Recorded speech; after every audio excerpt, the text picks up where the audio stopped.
You ask Tiger to solve. This deals with linear equations with one unknown. The final result is x equals 210. Let's solve it step by step. Group all constants on the right side of the equation. Add 25 to both sides. Simplify the arithmetic.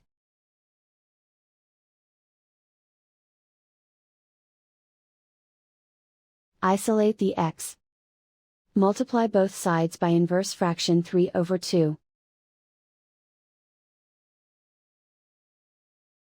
Group like terms.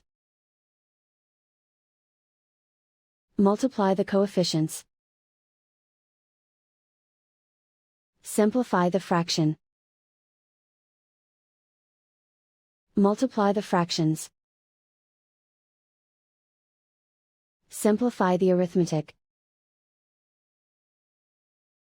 And so the final result is x equals 210.